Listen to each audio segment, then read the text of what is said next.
You cannot be destroyed. The living entity is indestructible, immeasurable, and eternal. It can't be measured. It can't be subject to laboratory experiments unless we set up a very special kind of laboratory to specifically measure spiritual experiences. And we're going to do that as we go on here in the Esoteric Teaching series. Therefore, fight. And in the context of the esoteric teaching, fighting means don't give up on the process of self-realization. Keep trying to find your real identity because it's there, it's eternal. Krishna goes on to say, he who thinks that the living entity is the slayer or that he is slain does not understand. One who is in knowledge knows that the self slays not, nor is slain. There's a poem by T.S. Eliot that starts out very similar. You can look it up as part of your homework. But if we think that we are killed when the body dies, then we're an illusion. We don't understand.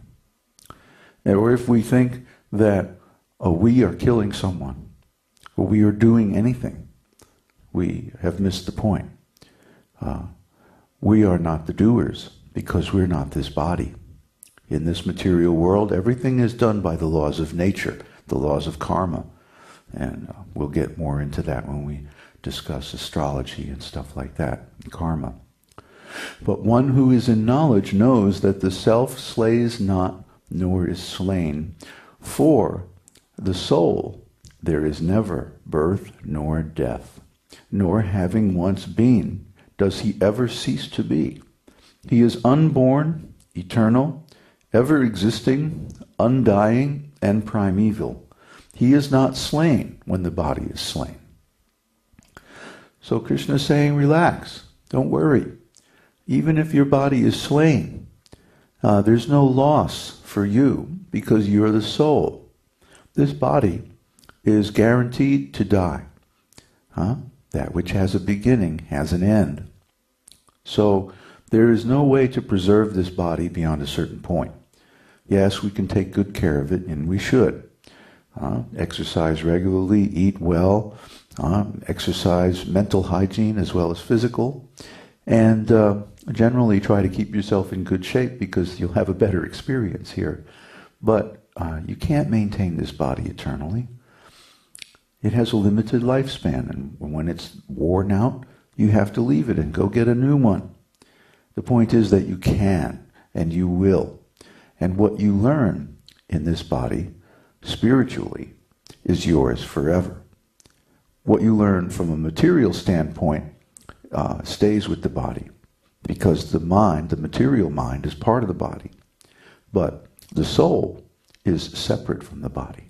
So when you expand your spiritual consciousness, that results of that work remain with you forever. It can never be taken away from you by anything outside of yourself.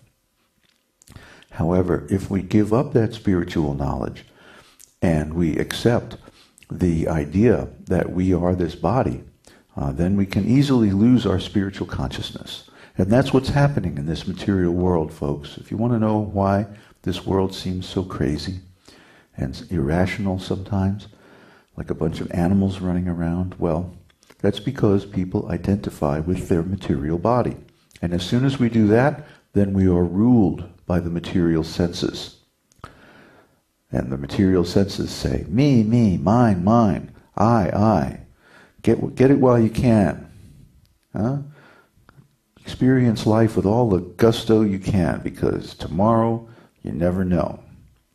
And that's true in a sense. We never know about tomorrow, but that doesn't mean that we can simply rip off other people and do whatever we like for material pleasure, because there are going to be consequences, and that's the law of karma. So by spiritual culture, we can not only become free from the material body and senses, we can become free from the law of karma as well. This is called naishkarmya, or detachment from the law of karma. This is possible by following the teaching that is handed down in the lineage from the Bhagavad Gita itself, from Krishna himself, over many thousands of years. And that's what the esoteric teaching is. If you read our website, you can find out a lot more information about this and about our philosophy. So we encourage you to do that. But meanwhile, stay with us, because over the next few days, we're going to continue our survey of the second chapter of Bhagavad Gita, which gives the basic knowledge of the soul. Because your soul is your perfect body.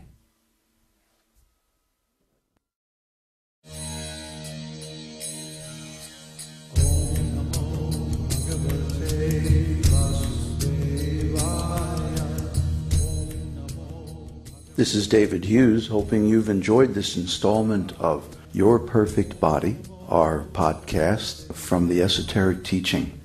Please join us again and benefit from these spiritual teachings that help you attain your real perfect body. And don't forget to visit us on the web at esotericteaching.org.